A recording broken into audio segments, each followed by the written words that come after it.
Hey, very good morning, good afternoon, good evening. My name is Sean. This is Alex. And you're listening to another episode of Coaster Kings Radio.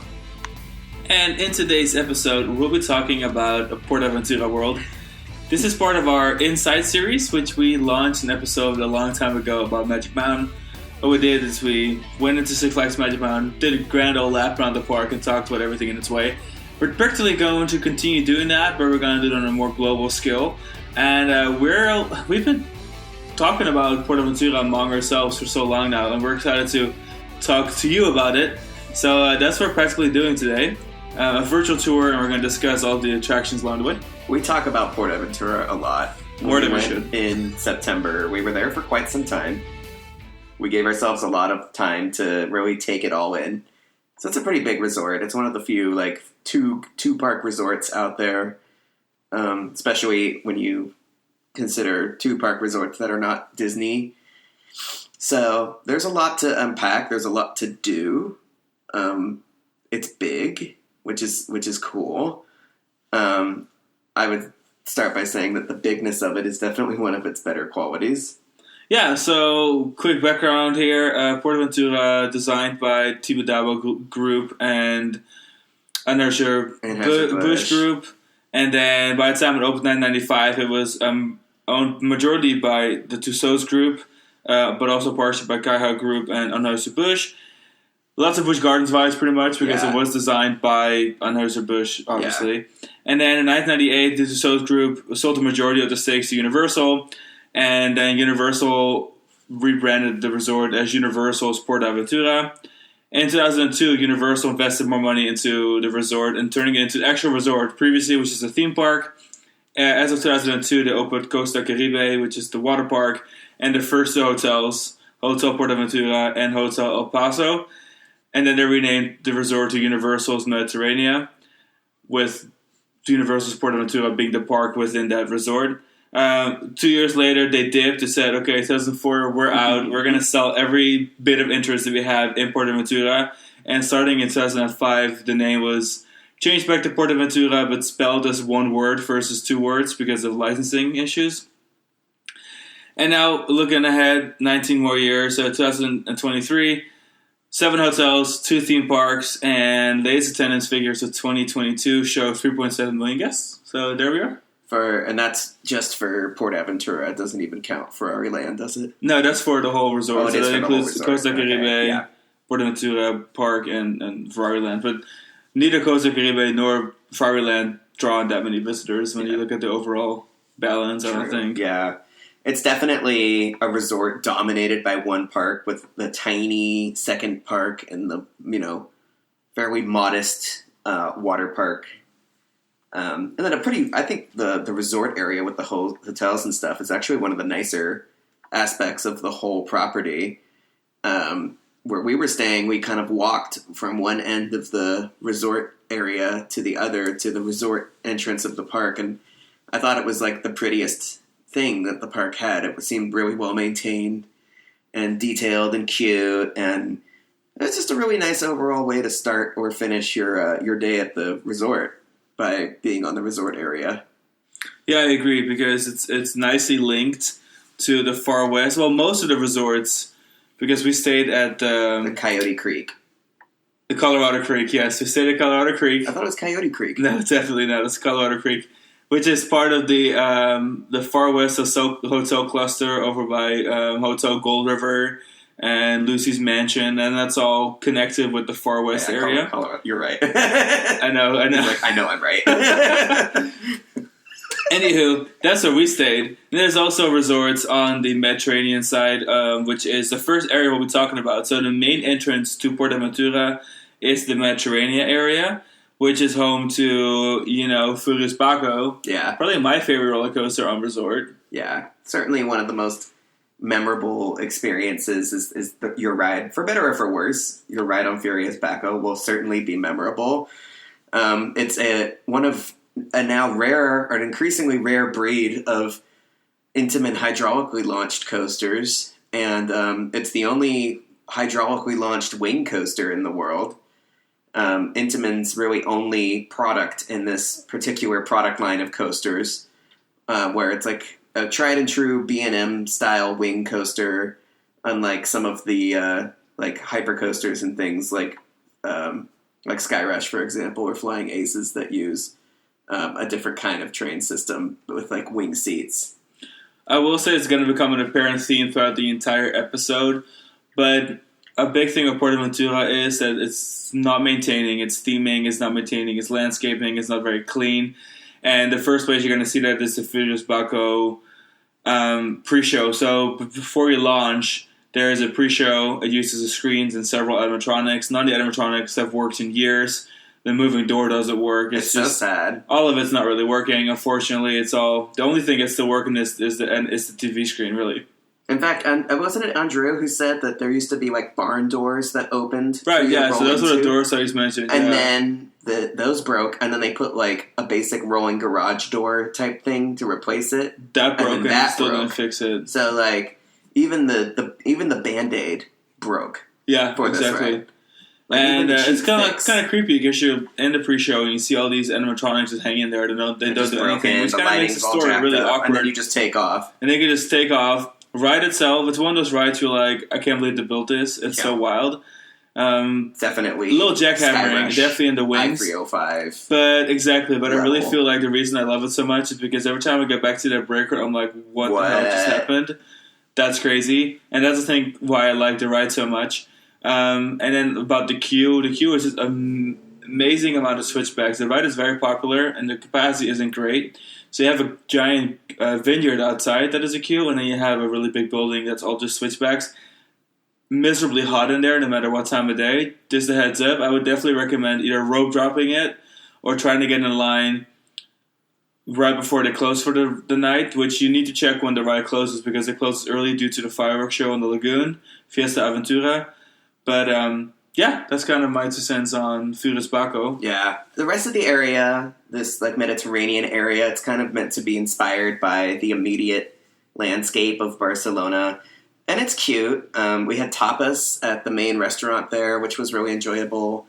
The main hotel, the PortAventura Hotel, is sort of built in to the entrance plaza approach. When we were there, they had, like, decorations and stuff. They had, like, string lights, like Christmas lights and stuff hanging from everything. Don't they leave that stuff year-round? Yeah, it looked a little tacky because it was clearly Christmas lights and it was September. They have all this beautiful architecture here. And they throw string lights not only on, like, all of the buildings and stuff, like, throughout the park, but also on the parade floats for the parade that they run through this area of the park so that it can be a nighttime parade. Just like really, just daytime floats with Christmas lights. It's kind of draped over it, very cheap. The nighttime show in the lagoon is pretty cool. It was really cool. It's a holdover from the Universal days, but Fiesta Aventura is highlight of the night. Yeah. They have what are those waterboard thingies called again that you're on? Flyboards. Waterboards. Flyboards. They're not flyboards coming out of the water. They have a bunch of floats, hoverboard, like a water jetpack type things. They have a bunch of floats that are coming and going depending on the scenes, and then all the scenes are related to the areas of the park. So there's like a Far West scene, a China scene, a Polynesian scene. It's actually quite nice. That's one of the highlights of the resort for sure. I love that show. So unfortunately, like what we talked about with Furios Baco's pre-show being broken and disappointing and the queues being hot and uncomfortable and stuff being under-maintained is definitely the tone that continues throughout your experience. When you enter Mediterranean and you hang a right, you will continue to the Polynesia area of the park. And the signature attraction in Polynesia is Tutuki Splash, which is a massive shoot-the-chute ride with 2 drops. It's like one of the only scenic extended shoot-the-chute rides. If you were a fan of the tidal wave at Busch Gardens, Tampa, this was definitely a project inspired by that. This was also being built the same time that Escape from Pompeii was being built.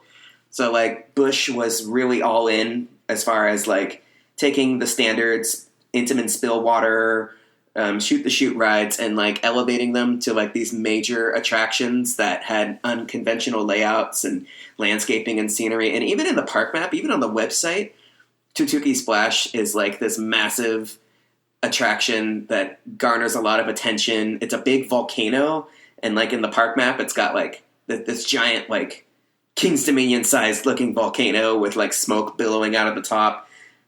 And then you ride it.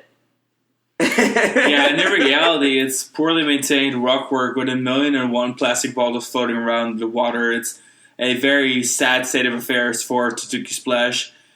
From a distance, it looks cute, but like everything in PortAventura, the closer you get, the worse it gets. Yeah, and those it's just, bottles. honestly, just a giant... You know, have you heard of that giant island of plastic in the middle of the Pacific Ocean that's like the size of France? Yeah. Imagine like a small version of that. It's just plastic trash all over the ride.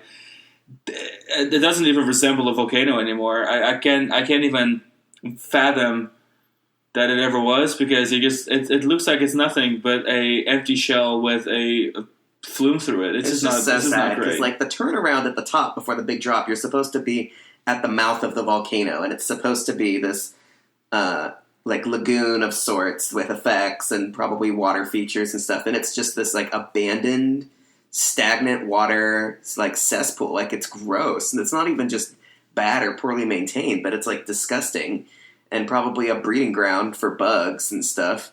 So it's just a pity. It's already our second example of a ride that was built really well at the very beginning and potentially exceeding its expectations and potential, and then just being left to rot and deteriorate. I will say the area itself isn't terrible. There's a lot of live entertainment. The Bora Bora restaurant has amazing food. It's probably one of the best quick service restaurants we've encountered in Europe, I would say, for a theme definitely. park. So I've got to give them highlights, and there's a lot of entertainment. There's a major stage show that's outside. There's Polynesian dancing and all that kind of stuff that's inside of the Bora Bora restaurant. Just this year, they relaunched the Bora Bora restaurant with a whole new menu, which is pretty good because our correspondent Andre went there. So I'll just consider it's not all bad in the area. The swinging ship is gorgeous, but Tutuki Splash, which is the highlight of the area, it could not be in a worse shape right now, to be honest with you. But let's move on from that. Let's head to Sesame Street. Oh, yes. So an offshoot of Polynesia is Sesamo Adventura, which the kiddie area originally opened without an intellectual property attached to it and was a subsection of Polynesia. And the park's kiddie coaster, their little Vekoma roller skater, Tommy, yeah. Even though it's part of Sesame Street now, the kiddie coasters always had that same name. So it's like a Polynesian, jungly Sesame Street. At least at the beginning, the parts of it that are close to Polynesia kind of carry that theme, all the stuff that was repurposed. But as you continue into the area, it kind of transforms into some other stuff. Yeah, once you cross the train tracks, literally, it's like a different theme. Yeah. So, like, they've continued to expand on the Sesame Street theme, like with the Shooting Dark ride, Street Mission, Sesame Street, which is an excellent dark ride, a really enjoyable modern shooter that, like, the Q pre-show sequence with, like, the Grover animatronic and stuff was wonderful. But I guess it's easy for PortAventura to do something really well early on. But based on the trends that we've seen with other attractions and stuff built, it seems almost inevitable that the ride will deteriorate and be ill-maintained, and that they'll put Band-Aids on it like they did with some of the other attractions, and it'll just be a shadow of its former self. So it's in one way we feel kind of lucky to have ridden it when it was new, because we actually get to ride it when it was good and well-intended. Luckily, it wasn't so new, so it is in a pretty decent shape. I think the licensing may have to do with that, because it's a licensed attraction, so at the end of the day... Oh, remember the styrofoam on the side of the building? I think that was elsewhere in the area. Like everywhere, though. The whole resort, it was like styrofoam. But I know what you're talking about. Yeah, that wasn't... Because that's one of the newer... That's right, there was the Sesame area. For the Sesame area. The whole side of the building was just styrofoam, and if you bump your stroller against it, this like little white styrofoam bubbles would just like literally fall off. It was the wildest. Yeah. But I don't want to spend too much time in this area, because low-key there really isn't much to talk about besides that. That's pretty cute. I think what we should move on to next is China, which 3 major e-tickets. Yeah. I think we should start with really outdoor, because nobody knows about it. This is really the biggest area of the park by far. In fact, it was probably already the biggest when it opened, but they also had a lot of room to expand. And they've moved on not to just they've moved on to outside of China and into like Thailand and Cambodia for some of the expansions. But the original Chinese portion includes like a little Chinese village, and then the Great Wall, like a Beijing area as well, like a Forbidden City. And Dragon Con is in a Forbidden City. Yeah. Which is obviously the B&M looper inspired by Kumba when it opened most inversions in the world, 8 inversions, which is pretty sick. Was it as good as Kumba? Honestly, it wasn't as good as Kumba. It's a great ride, but Kumba has a sort of snappiness to it and a sort of flow in its layout with some really nice transitional moments. And of course, the final helix. To that degree, Dragon Con just felt like it was just inversion. I love a good inversion, but I felt like there was not even a single moment there was a transition. It was almost all just inversions. Yeah. Like, the transitions were the inversions, to the point where I almost kind of felt like I was missing something, despite literally having, 8 inversions in that layout. So I will say, though, that the queue is really gorgeous. The exit is really cool, where you go through like Chinese garden. Station's cute. Like, the overall vibe of the ride is iconic, and it's nice, and I really appreciate it. Was the ride itself as good as I'd expect? No, I still find Hulk and Kumba the better rides. Yeah, as Floridians, well, I guess as people who live in Orlando, I should say, we're really quite spoiled with 2 B&M sit-down loopers that just kill it in most capacities, and we were really excited for Dragon Con, and we were ready for Dragon Con to be our new favorite, and it just did not quite live up to the expectations. It was a little rougher than I was expecting. Do you agree? Yeah, originally that was the ride I think we looked forward to the most. I think it wasn't quite what we expected. It's definitely the one I was looking forward to the most, and it just fell a little short. And before we forget, since we're on the China topic, I want to quickly run in there that there's a whole section of China that has these beautiful gardens and flat rides and stores, and it's really nice. And this restaurant that was closed during our visit. What is it? A Marco Polo restaurant? Yeah. That's suddenly has reopened since. But then there's a whole riverfront area where there used to be a river boat ride, and that's really sad because it was gorgeous. There's a stage, and there used to be this boat ride that went all around the park, including through China. That's all just like abandoned. You can still walk over there, but it's really sad. Like broken rockwork, stagnant pools. It's really sad. If you want to have a close look at that, you can look at our PortAventura vlog on YouTube. Summit. Pretty much, yeah. But let's talk some more about coasters. Shambhala. Yeah. So then behind Dragon Con, you have the Himalayas. You have Shambhala, which it's the silhouette of Shambhala is meant to represent the Himalayas.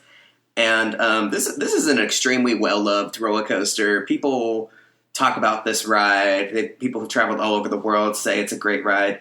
I found it enjoyable. It also suffered, I think, from the same, because I was ready for Dragon Con to be my favorite of its kind.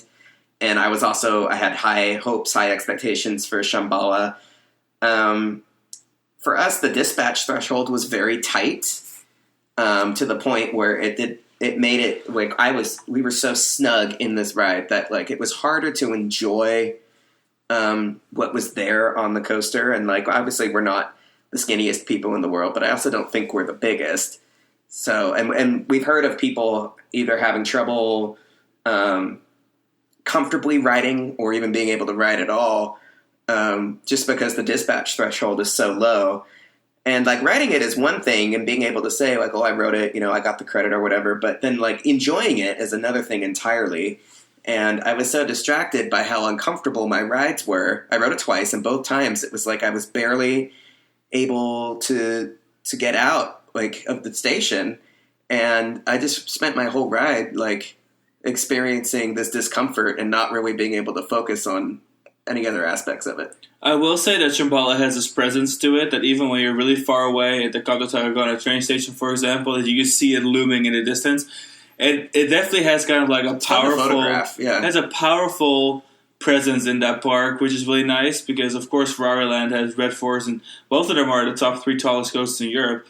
But it just has this presence, which I find really cool because even at night, the trains have LEDs on them, so you see the train just kind of coasting through the darkness through like the starry sky. I do think that presence-wise, it's a really cool ride, but then even the queue, really busy, just a bunch of switchbacks, and then there's just so much trash. Like if you cross the bridge from the queue into the station, it's just bushes full of like hundreds of water bottles. I just can't believe how completely dirty this park is. Like, clean your shit up. The water bottle thing is crazy. So there's this. The park is just inundated with these blue plastic water bottles because when you stay on resort, you get 2 free bottles of water from this company, and the bottles are like colored like this unnatural blue color. In fact, the purpose is to reuse them, and people bring them into the park and drink them, and then they just throw them everywhere. So there's like plastic blue bottles cascading down the plants around the Shambhala area, and like in the ponds, the water features, in the plants, just everywhere. And then the LED thing that you were talking about on the trains is actually not a decorative LED, but an LED floodlight for riders to purchase their a video of their onboard experience on a roller coaster, which sounds kind of cool, except for that it completely ruins night rides on these coasters. Shambhala and Furios Baco both have it. And like we got Furios Baco rides at night that was just like riding a coaster with a flashlight in your face. And what would have been a really great nighttime ride experience was just totally marred by this goofy cash grab advent of a record yourself on a roller coaster at night thing. But those kinds of annoyances and disappointments just start to become like really typical of your experience at PortAventura. Yeah, and then there's a bunch of other small stuff that we'll get into a little bit later, like operationally that make no sense to me. But we'll dive into in a little bit. I do want to mention before we move on to the next area, Encore, which is a splash battle and this interactive area. Of course, none of the water features off the ride can be used for free, so you better have money with you if you want to play any game. And then on ride, it's kind of like a mix of an outdoor dark ride with a bunch of scenes and a splash battle, but there is so much of the ride where you can't really splash each other that you're just kind of sitting there looking around or you can't reach the other boats, which is a bit of an awkward situation. I do like the ride because we rode it a bunch. We had a good time. We had a good time on it. It was the theming, horrendously maintained and all falling apart. It's more than I've ever seen in a splash battle. So, like, once upon a time, it really must have looked really nice. Just PortAventura things. Just PortAventura things. Everything they ruin a good thing. Like, this must have looked great when it opened. Yeah, so that's practically what it feels like over there. It feels very much that the company who operates it, it's just an investment for them. They're not a theme park management company historically. It feels like they just put a lot of short-term money into it to try and raise that value until they inevitably sell the park. But it just doesn't feel like it's loved. I just don't feel like anyone that owns the park is loving the place, is putting any love into it. It's just like cash cowing it. That's kind of the vibe I got after staying there for 4 full days, 4 nights. Like we did the full resort thing. Mm-hmm. We did it all, the pool, the bars, everything. So I feel like I'm justified to kind of say that I did not feel the love at any moment. Yeah. Criticism that, we've spent a lot of time in China and doing theme parks in China. And the criticism of Chinese parks that's most common is that they seem to build things and then they just kind of let them deteriorate. And I would say maybe not quite to the same extreme extent as like a Happy Valley park, but there were ways that PortAventura reminded me of that a lot, because when they build something, they really just build it once, and it's built and it's done. And the way that it deteriorates or ages is just the way that it goes. And if various qualities and aspects of a ride deteriorate or disappear or just fall off and tumble into the ocean, it's just like, well, we already got our money's worth. Like, their idea of maintaining a ride is like keeping it operational, but any of the little details and stuff that went into the ride when it was being developed, it's just irrelevant now because the ride's already open. I will say that the bones from anything pre-current company are really good, especially Universal put such high quality money into the place that there's still infrastructure that feels like it has really good bones. That's the majority of the Mexico area. To a degree, even Furios Baco's queue and everything, because that was also contracted back in the Universal days. You just opened when they already dropped, the resort. It feels like Busch Gardens Williamsburg, but like a 4 corners of the earth. Yeah, like there is still a lot that feels like it has very, very solid ground. But then everything that's new, it just feels like it's cheap, already falling apart, even if it's only a few years old, which is really unfortunate. I don't want to be too negative about the park because, it's an enjoyable place, but I just, like I said before, I just don't feel like it's as frustrating. loved. It's a frustrating park. So let's all head over to Mexico, which is the next on the loop. Mexico is home to a famous attraction like Temple de Fuego, which is kind of like a Poseidon's Fury attraction that we have here at Universal and a resort, but then the fire version of it. And that's at PortAventura, of course. And then you have Huracan Condor, which is a giant, intimate, second-generation drop tower with stand-up seats, stand-up floorless seats, and just sit-down seats, I guess. Mm-hmm. And a sit-down tilting seat. That's right, the sit-down tilting seats. And you have El Diablo, the big mine train, and a great collection of flat rides. Like, I think Mexico may be my favorite area. Forested.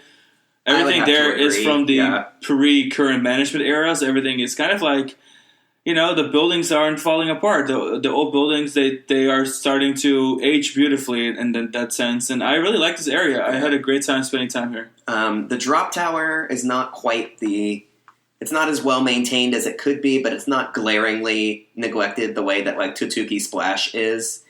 It's got a really amazing presence. It just like really captures the eye. It's like a 300-foot tall drop tower. Yeah, it's a giga drop tower. And the views of the Mediterranean are just stunning, spectacular. We rode it several times because that was one of my favorite rides there. Riding it, we were like, this is one of the greatest drop towers in the world. Like, I just can't get enough of this thing. So we sampled a couple of different seating positions. Really enjoyed that ride, and then and it takes a photo on top. Like when you get to the top, it has those cameras that hang out and take a picture of you as you drop. And honestly, it's a really great photo location because we actually bought it. It was great. I mean, it has a stunning presence because it's supposed to be like this supernatural beam of that shot out of the earth and that, destroys like, shooting this out temple. the roof of a temple. So, like, it's just a visionary attraction that just screams Universal Creative. Like, it's just so clear that this was like the last truly creative element in this park before new management took over and just started phoning everything in. And then I would also say, so El Diablo Tren de la Mina wound up being like my favorite coaster in the park because it felt like it had a great presence. It was well maintained. It exceeded my expectations. Beautifully landscaped, great interaction with other attractions. Just a strong overall ride. Yeah, the layout is fantastic. It must be my favorite Aero Mine Train by far. Definitely. Long, great layout. It's really smooth. Speed doesn't really feel like it's repeating itself, which, it's honestly kind of a wonder that it's even possible on a mine train coaster because you feel like all of them kind of feel like they repeat themselves. But that was really great about it. Downside, though, of these aero trains is you have your 3 rows per car. Front row has legroom. Second row has less legroom. The last row has like practically no legroom. I don't know why they designed it like that. Probably because of the wheels. Just not great. And in typical PortAventura experience, they will absolutely not let you choose your row, even if you there's no way. They will not let you choose your row. They assign your row, and even if you're clearly the tallest person in the queue, if you sit in that back of a car and you can't fit, they don't care. That's what they assigned you. And that's kind of frustrating. And the station could be empty. The station was empty and we still couldn't pick a row. And that was the case on all the rides. And, I don't really care that much. We got lucky with Furios Baco being in the front and the back. We've got lucky here and there. And I generally don't care. But if it really comes down to like it being a seat where whether or not it physically fit in the ride or not, and they're just going to be like, oh, well, can't sit there. And I'm just kind of like, come on, guys, it hurts. Like there was a time, I really wanted to session Tren de la Mina. But every time we rode it, we were sort of rolling the dice. Like, are we going to get a row that's comfortable? Or a row that's Or are we going to get a row 3 of a car and the ride operators are going to be like, well, sorry, that's the way it is. Like, sucks to suck. Like, there's just... And I understand that they're just doing their job as it's told to them. But, God, like, what is it about the management in this park that is just so... they're so policy-driven on policies that don't even matter. Or at least policies that are not accomplishing what they think they're accomplishing at a huge price. So you want to be efficient, but at what cost? Like, when your ride has an empty station, like, why are you forcing people to sit in uncomfortable rows when you know this ride? This is your ride. You know that some rows have more leg room than others. You've got a 6'6" coaster enthusiast in your park, and it's like they're just so. These people have been told they have no choice but to follow this policy, and the policy is just so matter of fact and doesn't even seem to assist in the experience at all. I do want to say that, like, obviously I respect policies and understand there's a reason for policies. It's when there's, situations like this that it's more frustrating to the visitor than it is. Because it wasn't just us. I've seen all these people be like, "Oh, can I please sit in the front row?" Or like, "My kid wants to sit in the back," and it was a no. But the whole station's empty. I'm like, "Let the kid sit in the back." Like, what is the big deal? And I get the policies are there for a reason, but it doesn't necessarily improve the experience. Is what I'm trying to get at. Especially since their operations suck anyway. Their dispatches are still terrible, even when they're over here assigning rows and stuff. Like, Dragon Con, they fill the train, they get rows assigned, like, whatever. But then it still takes, like, 5 minutes for them to send the train.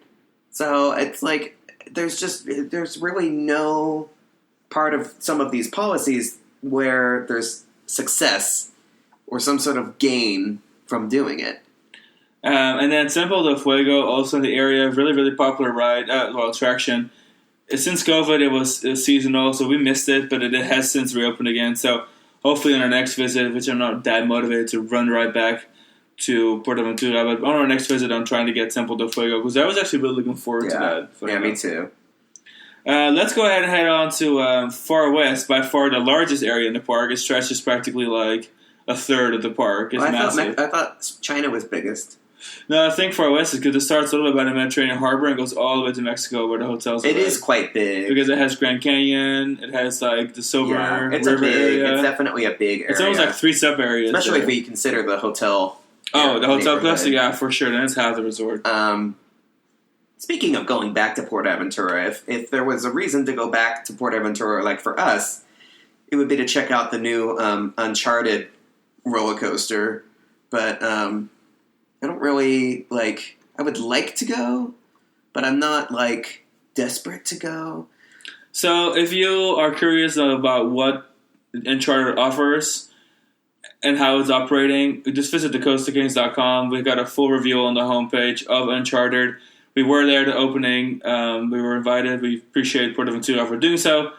So if you want more details on that, you can find it there. We personally haven't ridden it, but Andre and Alex, our correspondents, have ridden it. And so I think as Sven and Emma, because they all went the week after we were in Spain. So they've all ridden it. Their reviews are online.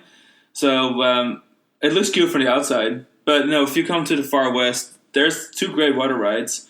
Grand Canyon Rapids is visually pretty cute. Great. It was attractive, but it was I didn't hate it because I didn't get too wet on it. Yeah. I kind of like a good water ride. There was some speed to it. I felt like I was going really fast with Rapids Ride, which is just a Spanish thing, I guess, because Parker Warner's water Rapids Ride is also crazy fast. And I just thought it was visually pretty stunning. It had the old rock work. It was all in decent shape. I didn't mind not getting wet. But yeah, you are right. There wasn't a whole lot going on that ride. I was much bigger fan of the log flume. It's one of the last, Silver River? if not the last. Yeah, Silver River was either one of the last or the last aerodynamics log flume. It's beautifully integrated with Tren de la Mina, and it's one of the only aero flumes I've ridden, if not the only aero flume I've ridden, that has 3 full drops. It's a very tall ride that's situated on a split level, so both the mine train and the log flume are benefactors of the topography in this area of the park. Originally, they were supposed to be in a covered, in a mountain of sorts, which would have been really cool, but I also, with them being outside, the sequences being outside, I'm kind of I like being able to see all of the aspects of the ride. For sure, and it's honestly, that part of the park is very terrainy. There's a lot of height differentiation. So Silver River is this really cool, almost like terrain flume, where a lot of it happens, and then there's this giant drop at the very end, back towards lower up or lower down there. Mm-hmm. I really liked the differentiation of terrain there, and it's just a good flume. It's a really good flume for sure. And then there's Stampida, which I was expecting the worst, but honestly, I didn't hate Stampida. I call her dueling wagons because it's from the Universal era. You go through a red-covered wagon or a blue-covered wagon when you choose which station you want to go to. So, dueling dragons. So, that was really neat. And overall, it's not the greatest layout, but it is a very unique ride, the way that it races itself, and there's some good airtime, some good laterals. I didn't hate the trains. You gotta watch out. If you don't sit right, you can smash the hell out of your knees on the bare metal that's right in front of you. That's definitely the biggest downside. But other than that, it tracked pretty well. So I was, holding on pretty good and pushing myself into my seat. But I had mostly enjoyable rides. And I think we rode that at least 4 or 5 times. We were on Stampede a lot. And the line at night wasn't that bad for it. Yeah. And then they also have Tomahawk, the little kiddie coaster that we've attached to it, which it's a miracle that we were able to fit. Like, we were squished into one of those little junior GCI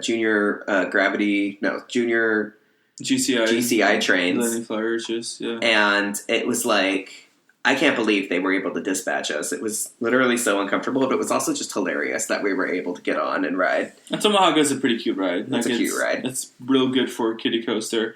But yeah, I'll say the Stampede was actually a highlight for me. We rode it quite a bit. It's one of those rides that has a presence. I kind of, that corner of the park kind of gave me Roller Coaster Tycoon 3 vibes. So there's all the theming for a Wild West area. And, there was the 3 really Wild West wooden coasters. That just, it was a vibe. I actually really liked the Far West. I had a good time in that area. And then the way that's all connected to the hotel cluster with Hotel Gold River, Lucy's Mansion, and Colorado Creek, it made for a really impressive, complete land, if not the best, maybe like second best when it came to like overall appearance and how things were kept, in my opinion. Anyway. Yeah, and then from here you continue around. The River Rapids ride is actually pretty close to the entrance of the park. That's the first attraction. Really close. You see it from the entrance. When you enter the area and you see like the lagoon over the Mediterranean area, on top of the lagoon, like over the mesa, is where the Rapids ride is. So that brings your PortAventura World or your PortAventura amusement park experience full circle. But then there's still one more major theme park component to this experience, and that is Ferrari Land. Before we move to Ferrari Land, I want to recap a little bit about PortAventura, the park itself. It's massive. It has great bones, great landscaping. Overall, it's one of those parks where if it was in the right hands, I think it has the potential to be like in the top 10, the top 5 of the world even. It has that potential. Definitely. I am sad that it's not operated by Universal anymore. We've all heard the rumors of it potentially returning to Universal. Be really great. Will it really happen? I don't know. We'll see. But that would be really great because I do feel like if it's in the right hands and it's being fixed up properly, this resort can really rival some of the big players like Europa Park, Disneyland Paris, Efteling, Phantasialand. Like, it really could be part of the top 5 European parks. Right now, because of the way it's operated and the shape that it's in, I just don't quite have the same feeling and love for the park. Despite, I did like our hotel stay. We'll say the hotel was good. But we did stay arguably in the top 2 nicest hotels. So we did, if you have the chance, Colorado Creek is very nice. Yeah, that's what I probably have to say about the park itself. I don't want to go too deep into the policies and the little things that were bothersome because, every park has its flaws. I think we laid in enough on that already. Pretty well. So let's head next door to Ferrari Land. So Ferrari Land, which is an interesting choice, is like a second gate. It's definitely big enough to be. It's bigger than any of PortAventura's lands, I think, but it's still quite small compared to the other gate. There's a mix of attractions. There's nothing that really stands out. Except for Red Forest. Except for Red Forest. Red Forest, yeah. Red Forest is the one ride that stands out for sure.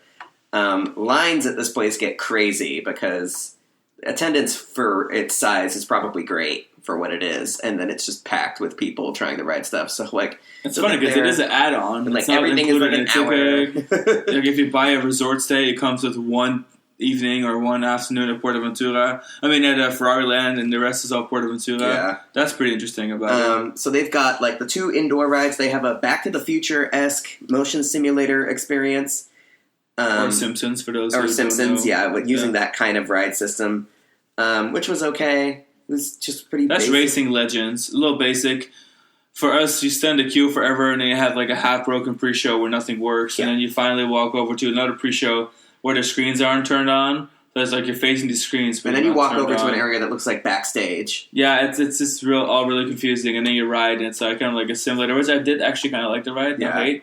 And then in the same building, you have Flying Dreams. It's a flying theater, which is actually also pretty good. It's just practically just there's a Ferrari in front of you at all times, and it's just going through different landscapes. It's kind of like Soarin', but then with a Ferrari in the shot at all times, which is it was cute. But the pre-show wasn't working. None of it was working, which is kind of the frustrating part. You can spend so much time standing through these pre-shows that aren't actually working, and a theme park that opened in 2017 has expensive licensing, but all the money goes to the licensing and none of the money goes to the maintenance. It's kind of think like, well, wouldn't Ferrari, the license, come in and say like, fix this up? It doesn't look like our brand. It doesn't look high quality. Yeah. No, it appears that there is no such governing body. Like Warner Brothers will come in and say like, you got to repaint your DC themed roller coaster Six Flags, or they'll come into Universal and be like, the animatronic isn't working on this ride of Harry Potter. Get it fixed. That sort of governing body, or that sort of threat of another company with the licensing being at risk, doesn't exist at PortAventura because Ferrari is just honestly kind of in poor shape. Yeah. They have 2 SNS towers that are themed to drive pistons that are like pretty basic and blasé, especially in a resort that also has Huracan Condor. They have a little car ride, like an aerodynamic style car ride, but it broke down a lot and it always had a really long line because it's like the only standard family ride there. And then they have a little kiddie area in the infield of Red Force. And then there's Red Force, which we did the express pass to just get in, get out, get the credit. And it was a pretty good ride. The launch is a LSM launch, so it's a different kind of approach to the like Top Thrill Dragster King Ka style ride. It's definitely not as spectacular. But then being in Europe without anything else to really compare it to, style-wise, it's probably quite impressive. I will say Red Force I actually liked. I think, especially in retrospect, I really enjoyed that thing I was able to get to its speed using LSMs. It felt different. It was a punchy LSM that just went on forever. I was impressed. And then you get all the way up there and you have this absolutely magnificent view of the Mediterranean Sea. It was gorgeous. And it was really dispatches enjoyable. On Red Force were really good. And dispatches were great. There was always trains launching. It's easy to film that ride. Exactly. Because there was always a platform to watch it.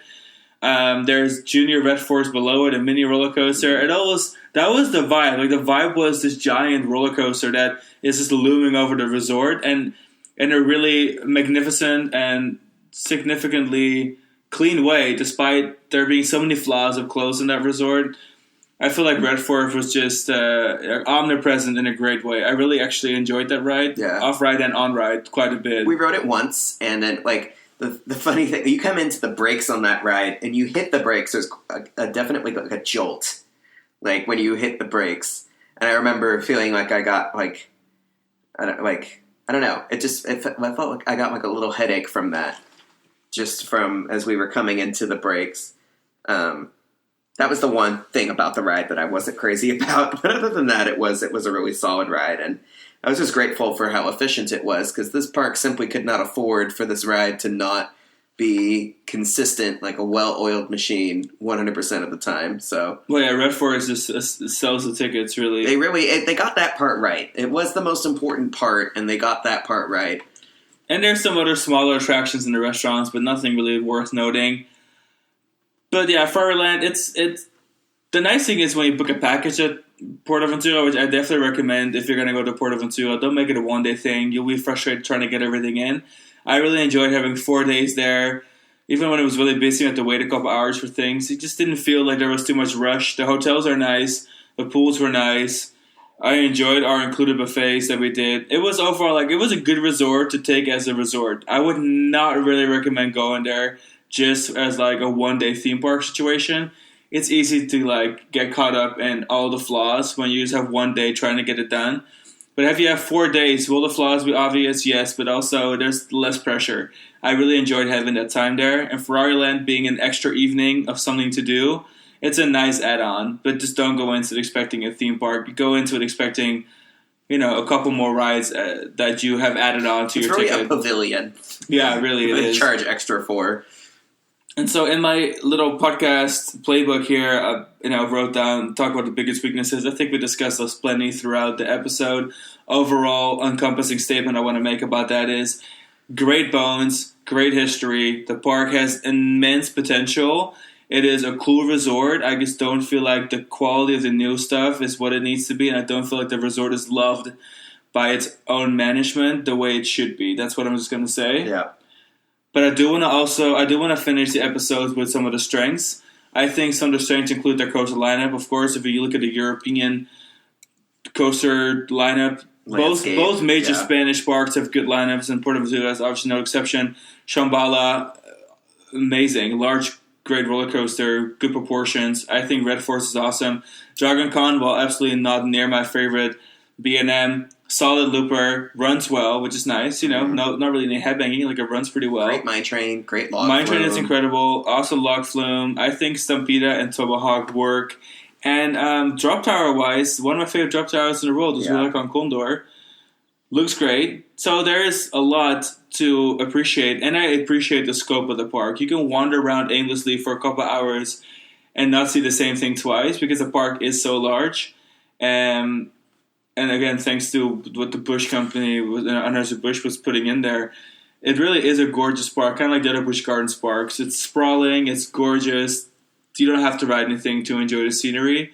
That's something I enjoy at PortAventura. And it was a great resort. Yeah. Like, as a resort guest, I enjoyed popping in and out of the park. Yeah, our pool The time. hours were good. Like, it was open late, long days. Go, hang out all day, go to the pool, go to the buffet, whatever, and then go back to the park, ride some more things. Nighttime shows were good. Parade not included. That was awful. But yeah, overall, I enjoyed it from a resort guest aspect. The price was right. If you compare it to big American resorts like Universal, Orlando Resort, Walt Disney World, you're used to spending so much money for that it felt like a decent price to me, despite it being kind of expensive, I think, on the European scale still. Definitely. Yeah, I think you pretty much covered it. I don't have a whole lot to add other than that. I just love the glimmers. There's underneath all the BS, there's these glimmers of Busch Gardens and glimmers of like Alton Towers, like from its Tussauds era, and glimmers of Universal Creative. Like there has been legendary hands on this project. There's fingerprints of great design and infrastructure in this place. I mean, the fact that you've had 3 different amazing theme park management operating companies working on this park just inside of 10 years. It has such a rich history, and I just wish that, I just wish things would shake up. I wish things would change. I wish it would go to a different management. I wish any of the previous managements that this park had would take over, or if a new management team came in, like Parques Reunidos would be awesome. Company des Alpes, like, I would think, sometimes the grass isn't always greener, but, it's been almost 20 years since the last management shakeup, and I just feel like surely they could do better. There's got to be a better governing opportunity for this resort than what's currently happening. Efteling, if you're listening, you need another park. What? Said Efteling, if you're listening. Oh, yeah, please. Park. Oh, my God. They know how to do the resort thing. They know operations. They're pretty good about that kind of stuff. Fantasialand. Anybody, please. That's funny. Europa, Universal, I'm begging you. Like, somebody back. make this company an offer they can't refuse and put this place out of its misery. Wow, that's so dark. By elevating it deliver it from its misery. Don't kill it.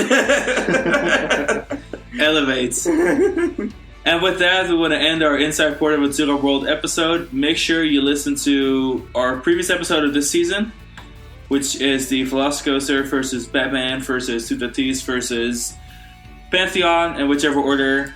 That is our previous episode. That's the launch episode of the season. We've got a lot more of our Inside episodes coming up, including Parker Warner, King's Dominion, Busch Gardens, Williamsburg, Moray, Spears. We're going to do it all.